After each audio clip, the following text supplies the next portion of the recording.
आज मु आपनक पई लेके आछि बैगणर एकदम जबरदस्त रेसिपी पूरा नुआ आउ अलगा प्रोसेस रे तैयारी करबा। एते टेस्टी लागिबो जे आपण सबु बेले चाहिबे एमती ही बैगण खाइबा पई। बहुत ही टेस्टी पूरा अलगा प्रकार रो पार्टी रो टेस्ट को ना चेंज कर देला भलिया पूरा गोटे चटपटा रेसिपी। आज रेसिपी रो खास कथा रहिबो रोटी भात परोठा सबु थिरे ना बहुत जबरदस्त लागे। एतिकी मु ग्यारंटी दे पारिबी आज रेसिपी देखिबा परठु ना बैगण आपणकर फेवरेट हे जिवो। ताहले चलंतु जल्दी जल्दी गोटे टेस्टी बैगण भर्ताटे तैयारी स्टार्ट करिबा। नमस्कार मो पूजा आपण समस्त को स्वागत करूची मो चैनल ओडिया रोसई विथ पूजा रे। गोटे टेस्टी बैगण भर्ताटे करिबा पाई ना प्रथमे आमे नबा कोन कहले एमती गोटे बड़ बैगणटे 500 ग्राम रे बैगणटा अछि। आ आपण ना एमती सोरिस तेल टिके बैगण ऊपर लगेई देबे। ताको भल्ल कि एमती चारिपट को तेल लगे देबा आ चोपाटा ना आराम से बाहरी जीवो सेहि पई भी आमे तेलटा लगो पोड़िया पूर्वरु। तापरे एठी देखंतु आमे खाली बैगण को पोड़ीबानी ता संगे आमे गोटे आलू नबा। मु गोटे आलू नेइची काहे कहले ए बैगणटा ना बहुत बड़ अछि ता संगे अधिक आलू नेले भर्ता बहुत अधिक हे जीवो। आपण जदि चाहिबे ए जगह दीटा आलू मध्य पकई परिबे।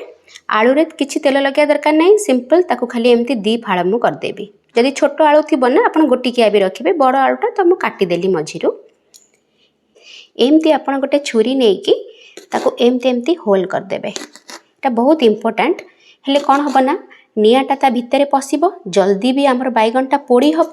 तापर आमे कौन करबा आपण बहुत जगह देखिथिबे एमती कणा कला परे ना ता भितर रसुण पुरांती। आमे किंतु कौन करबा ता भितर रसुण पुरेबानी आमे एटा टिके अलग स्टाइल रे करूचे जोटा कि बहुत टेस्टी लागिबो खाइबा पई। आमे कौन करबा ना रसुण नबा किंतु ताको आमे अलगा पोड़ीबा। रसुण रो ना पूरा स्मोकी फ्लेवरटा आसी पारेनी काइना या भितर रही जाए सेति पई आमे कौन करबा ना ताको बाहरे पोड़ीबा। आपन पाखरे जदि छोटो बुदा थिबो ना रसुण बुदा छोटो साइज रो तो आपन कौन करिवे ना पूरा बुदा को भी पोड़ी परिबे। आउ एमती चोपा को लगे ही रखिथिबे चोपा को काढिबेनी पोड़ीला परे आमे चोपा को बाहर करबा। एबे चलंतु आमे गैस पाक को जिबा। जेबे भी आपण बैगण पोड़ुचंती ना बड़ बर्नर रे पोड़ीबे अधिका निआटा आसीबो ना तो बैगणटा एका संगे भी पोड़ी हबो आउ टिके जल्दी भी पोड़ी हे जिवो। एमती आपण स्टैंडटा रखी देबे एमती मझिया मझी करके बैगणटा रखिबे। जानिके टिके डिटेल्स रे कहूची जो माने प्रथम थरे भी पोड़ीबे ना बैगण केबे आगुरु पोड़ा पोड़ी करनांती रोसई करनांती तांको पई बहुत सुविधा हे जाऊ तो रागिबेनी प्लीज। आउ एठी एमती आमे आलूटा रखदबा देखिए साइज करके रखिदेबे केते कोन बैगण नौचंती आलू नौचंती सेही हिसाब रे आपण साइज करके रखदेबे। एटा ना आउ गोटे प्रोसेस रे भी आपण करि परिबे जदि आपण चाहू नथिबे एमती पोड़िया पई आपण तावा रे भी करि परिबे। बैगण को मझिरु एमती फाळ फाळ करदेबे आ तावा रे आपण तेल देकी बैगण को पूरा टिके हाई फ्लेम करके बैगण को टिके ताको भाजिला भलिया करिवे ताकि हाई फ्लेम एथि पई ना ताते टिके स्मोकीनेसटा आसी जाऊ से टिके हमर बैगण पोड़ा भलिया लागू सेति पई जदि एमती पोड़िया पई चाहू नथिबे आपण तावा रे भी करि परिबे। तो एमती सब आमे रखी देले साइज करके एबे आमे गैस ऑन करबा। आउ एठी गोटे इम्पोर्टेंट कथा कौन कहले पूरा आपण हाई फ्लेम रे गैस को रखिबेनी। हाई फ्लेम रे रखले कौन हम ना सांग सांग बाहरटा पोड़ी जिवो आउ भितरटा कंचा रही जाइथिबो। आउ जदि आपण पूरा लो फ्लेम रे भी रखी देबे ना से भल कि हबनी तो सेति पई आपण कोन करिवे ना लो टू मीडियम रे रखिबे। तो सेत्रे कौन हम ना भितर जाके माने बढ़िया से धीरे धीरे बैगणटा पोड़ी होउथिबो ना भितर जाके भी पूरा प्रॉपर निआटा जाउथिबो ना तो बढ़िया हबो। जेतले गोटे साइड हे जिवो ना तापरे आमे उल्टेइबा। एठी तापर देखंतु रसुणटा हमर केमती पोड़ी हे गलानी तो मु रसुण को प्रथमे काढी देबी काहे कि ना बैगणटा टाइम लागिबो हबाकू। बहुत टेस्टी लगे ये भर्ताटा आ मु जेमती करूची ना आपण पूरा सेमती करिवे। रसुण को भी एमती पोड़ीबे जो जो प्रोसेस रे करिवे ना पूरा आपण फॉलो करके करिवे बहुत टेस्टी लगे। तो प्लीज गोटे थरा आपण पूरा प्रोसेस देखिके फॉलो करिवे। एठी मु कोन करिवे ना बैगणर गोटे पट साइडटा हे गलानी ताको हुसियारी पूरा आर पट साइडटा को उल्टे दबा। बहुत देखिके उल्टेबे पूरा केयरफुल हे कि पूरा गरम ना हाथ रे पुणी बांफ हरिका लागि जिवो। आपण भाबिबे बैगण भर्ता तो आमे सबु बेले करूछु एथिरे कोन पुणी सिखिबार अछि किंतु जते बेले आमे सेही जिंस ना टिके अलग अलग प्रोसेस रे करू आपण विश्वास करंतु ता टेस्टटा बहुत चेंज हे जाए खाइबा को बढ़िया लागे टेस्ट गोटे चेंज हुए ସମସ୍ତଙ୍କର ଅଲଗା ଅଲଗା ପ୍ରୋସେସ୍ରେ ଟେଷ୍ଟଟା କେତେ ଚେଞ୍ଜ ହେଇଯାଏନି। ତ ସେଇଥିପାଇଁ ମୁଁ ଭାବିଲି ନାଇଁ ଏଇଟା ଆପଣଙ୍କ ସହିତ ମୁଁ ନିଶ୍ଚୟ ସେୟାର କରିବି। ଏବେ ଇଏ ଦୁଇପଟ ସାଇଡ଼୍ଟା ହେଇଗଲାଣି। ଆଉ ଇଏ ତଳପଟ ସାଇଡ଼୍ଟା ନା ବହୁତ ମୋଟା ଥାଏ। ତ ଆମେ କ'ଣ କରିବା, ସେମିତି ହୁସିଆରି ତାକୁ ଟେକିକି ତଳପଟ ସାଇଡ଼୍ଟା ବି କରିବା। ଏମିତି ତାକୁ ଆପଣ କେୟାରଫୁଲି ସିଧା କରିକି ରଖିବେ। ଜଣେ ଜଣେ ନା ଏଥିରେ ଟମାଟର ବି ପୋଡ଼ନ୍ତି, ସିଏ ବି ବଢ଼ିଆ ଲାଗେ। ଆଜି କିନ୍ତୁ ଆମେ ସେମିତି ଟମାଟରଟାକୁ ପୋଡ଼ିବାନି। ମୁଁ ଦେଖେଇବି ଟମାଟରଟାକୁ ଆମେ କେମିତି କରିବା। ବାଇଗଣକୁ ଏପଟ ସେପଟ କରିକି, ଆଳୁକୁ ଏପଟ ସେପଟ କରିକି ଚାରିପଟ ସାଇଡ଼୍ରୁ ନା ଆପଣ ଭଲ କି ପୋଡ଼ିଦେବେ। ଏମିତି ଗୋଟେ ଛୁରୀ ନେବେ ଆଉ ତା ଭିତରେ ଏମିତି କରିବେ। ଦେଖ କେତେ ବଢ଼ିଆ ସେ ପୁରା ପଶି ଯାଉଛି। ତାମାନେ ଏଇଟା ଆମର ଆଳୁଟା ଆମର ବଢ଼ିଆ ସେ ପୁରା ସିଝିଗଲାଣି। ବାଇଗଣକୁ ବି ଏମିତି ଆପଣ ଚେକ୍ କରିପାରିବେ। ଦେଖିଲେ କେତେ ବଢ଼ିଆ ସେ ସିଝି ଯାଇଛି, ଆରାମ ସେ ପୁରା ପଶି ଯାଉଛି। ବାସ୍ ବାଇଗଣ ବି ଆମର ସିଝିଗଲା। ଏବେ ଆମେ ଗ୍ୟାସ୍କୁ ବନ୍ଦ କରିଦେବା। ଏବେ ଆମର ଆଳୁ ବାଇଗଣ ହେରିକା ସବୁ ଗରମ ଅଛି। ଆପଣ ଭାବିବେ ମୁଁ ଯାଉଛି ଥଣ୍ଡା ପାଣିରେ ପକାଇଦେବି, ସାଙ୍ଗେ ସାଙ୍ଗେ ଥଣ୍ଡା ହେଇଯିବ, ମୁଁ ଛଡ଼େଇଦେବି। ବିଲକୁଲ ବି ସେମିତି କରିବେନି। କାହିଁ କହିଲେ, ଆମେ ନା ଏସବୁ ପୋଡ଼ା ଆଇଟମ୍ ନା ଆମେ ପୋଡ଼ିକି ତାକୁ ସ୍ମୋକିନେସ୍ଟା ଦେଇଛେ। ଯେତେବେଳେ ଆପଣ ଥଣ୍ଡା ପାଣିରେ ପକାଇଦେବେ ନା, ସେ ସ୍ମୋକିନେସ୍ ତ ସବୁ ପଳେଇବ ସେଇଥିରେ, ଆଉ ସେ ଜମା ବି ଭଲ ଲାଗିବନି। ତ ସେଇଥିପାଇଁ ନା ଆପଣ କ'ଣ କରିବେ, ଟିକେ ଅପେକ୍ଷା କରିବେ। ଟିକେ ଯେତେବେଳେ ଥଣ୍ଡା ହେଇଯିବ ଆପଣ ହୁସିଆରି ତାକୁ ସବୁ ଚୋପା ବାହାର କରିକି ତାପରେ ଯାଇକି ଚକଡ଼ିବେ। ତ ଏଇଟା ଆପଣ ପ୍ଲିଜ୍ ଧ୍ୟାନ ଦେବେ। ଜମା ବି ଥଣ୍ଡା ପାଣିରେ ପକାଇ ଦେବେନି ପୋଡ଼ିଲା ପରେ। ସେ ଟେଷ୍ଟଟା ନା ଯାହା ବି ହେଲେ ଟିକେ କମିଯାଏ, ସେମିତିଆ ଟେଷ୍ଟ ଆଉ ଲାଗିବନି। ଏଇଠି ଦେଖନ୍ତୁ ସବୁ ଜିନିଷ ଆମର ବଢ଼ିଆ ଥଣ୍ଡା ହେଇଯାଇଛି। ତାପରେ ଆମେ ଛଡ଼େଇବା। ଏଇଠି ଯେଉଁ ରସୁଣଟା ଆମେ ପୋଡ଼ି ନଥିଲେ କି, ତାର ଚୋପା ଦେଖନ୍ତୁ କେତେ ଆରାମସେ ବାହାରିଯିବ। ଇଏ ପୋଡ଼ା ରସୁଣ ନା ଇଏ ଭର୍ତ୍ତାରେ ବଢ଼ିଆ ଲାଗେ। ଏମିତି ଆପଣ ଚୋପାକୁ ଛଡ଼େଇ ଦେବେ। ଆଉ ବାଇଗଣଟା ଦେଖନ୍ତୁ କେତେ ବଢ଼ିଆ ସେ ଆମେ ଯେଉଁ ତେଲ ହେରିକା ସବୁ ଲଗେଇଥିଲେ ତା ଉପର ଚୋପାଟା ବଢ଼ିଆ ସେ ବାହାରିଯିବ। ଆଳୁ ବାଇଗଣ ସବୁର ଚୋପା ବାହାରିଗଲା। ତାପରେ ଆପଣ ଆକୁ ଭଲ କି ଚକଡ଼ି ନେବେ ହାତରେ। ଏମିତି ପୋଡ଼ାପୋଡ଼ି ଆଇଟମ୍ ନା କେଉଁମାନଙ୍କୁ ଭଲ ଲାଗେ ଖାଇବା ପାଇଁ ମୋତେ ପ୍ଲିଜ୍ କମେଣ୍ଟ କରିକି କହିବେ। ଏଇଠି ଦେଖନ୍ତୁ ବାଇଗଣ ଆମର ବଢ଼ିଆ ସେ ଚକଡ଼ିକି ଏଠି ଆମେ ରେଡ଼ି କରିଦେଲେ। ବାଇଗଣ ଆଳୁ ରସୁଣ। ଏବେ ଆମେ କିଛି ଏଥିରେ କଞ୍ଚା ତେଲ କି କଞ୍ଚା ପିଆଜ କିଛି ପକାଇବାନି। କହିଥିଲି ଯେମିତି ନା ଟିକେ ଅଲଗା ପ୍ରୋସେସ୍ରେ କରିବା। ତ ସେଇଥିପାଇଁ ଚାଲନ୍ତୁ ଆମେ ଗ୍ୟାସ୍ ପାଖକୁ ଯିବା। ତାପରେ ନା ଆପଣ ଫ୍ରାଇଂ ପ୍ୟାନ୍ ହେଉ କଢ଼େଇ ହେଉ କିଛି ଗୋଟେ ବସେଇ ଦେବେ। ତାପରେ ଗ୍ୟାସ୍ ଅନ୍ କରିବା। ଏବେ ଆମେ ଦେବା ଏଥିରେ ତେଲ। ସୋରିଷ ତେଲ ଦେବେ। କିଛି ବି ପୋଡ଼ା ଆଇଟମ୍ରେ ନା ସୋରିଷ ତେଲ ହିଁ ଭଲ ଲାଗିବ।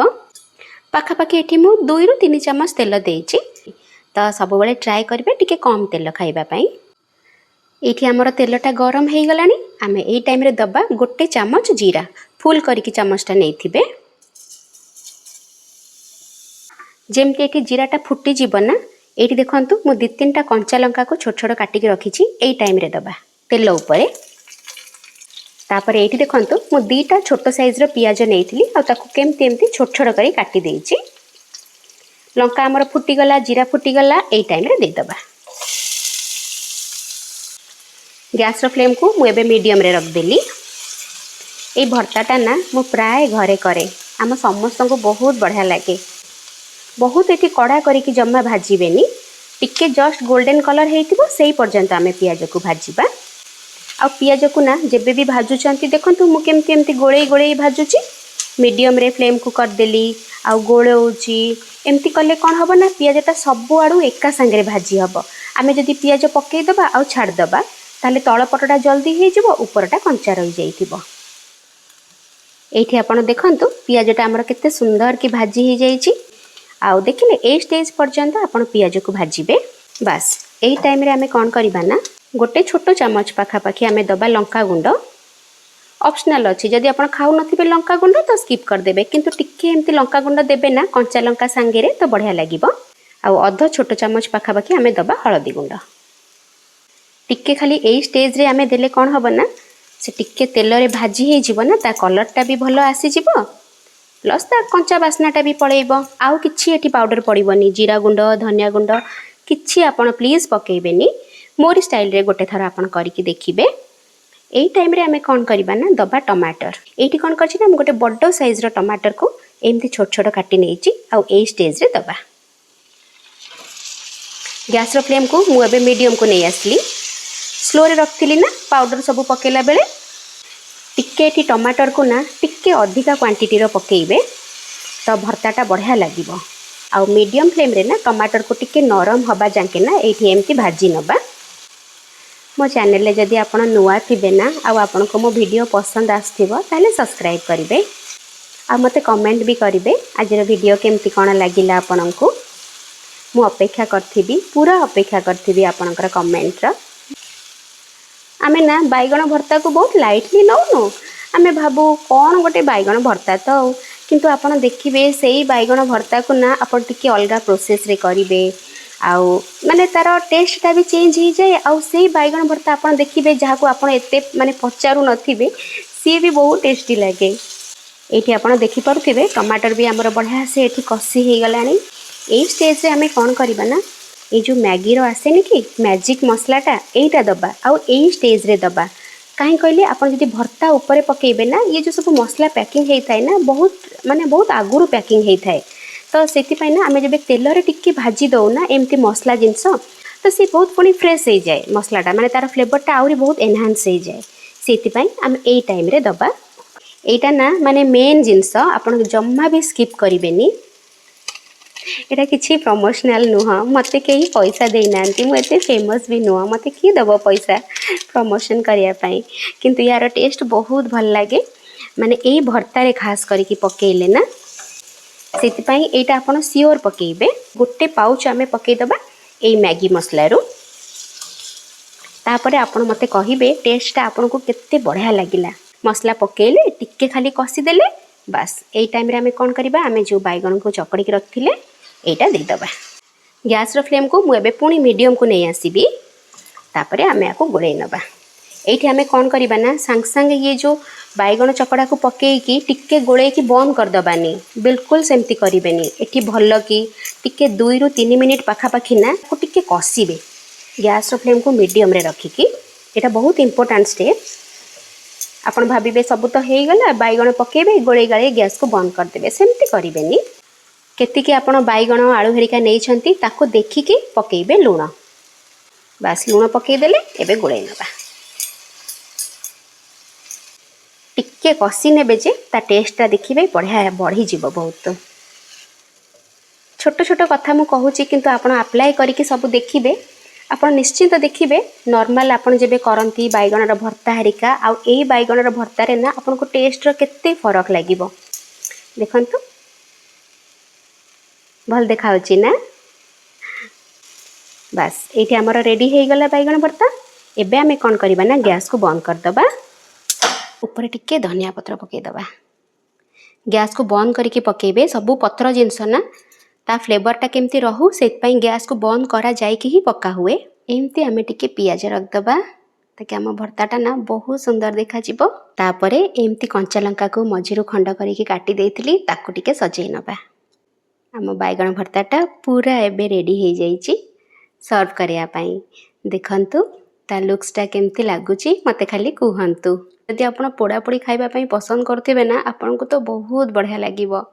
एठी देखंतु एमती आपण गरमा गरम भात ता संगे टिके डाली आउ आमर बैगण भर्ता संगे एमती भी आपण बढ़िया से एंजॉय कर परिबे बहुत टेस्टी लागे। आपण गोटे थर प्लीज मो कहबा हिसाब रे ट्राई करिवे किंतु जदि आपण चाहूचंती ना मो स्टाइल रे खाइबा पई ताहेले देखौची मु ये डाली को प्रथमे आपण साइड कर देबे। डाली रे एठी किछि भी दरकार नाही एमती खाली आपण भात आ भर्ता नेबे ता ऊपर आपण पकेबे गरमा गरम टिके घियो तापरे आपण भर्ताटा नेबे आ भात संगे गोळैबे। एटा मो स्टाइल ले खाइबा मते एमती बहुत भल लागे। आपण माने कमेंट करिकि कहिबे काहा काहा को एमती खाया पई भल लागे। एमती भात संगे अधिका के टिके भर्ता नेबे आ भात संगे बढ़िया से गोळै देबे घियोटा पकेला परे गरम गरम भात रे तापरे आपण एंजॉय करिवे। एमती खाली भात आ ये भर्ता को बहुत टेस्टी लागे। आजिर वीडियो केमती लागिला ना मते प्लीज आपण जणैबे कमेंट करिकि मु पूरा आपण को कमेंट रो अपेक्षा करथिबी। आउ जदि भल लगी गोटे लाइक करदेवे। मु जाउची खाइबी मते जोरे भोक लागिलाणी आउ देखिकी तो बहुत भोक लागिलाणी बहुत बढ़िया लगुच। गोटे थर खाली प्लीज मो कहवा हिसाब रे आपण ट्राई करंतु।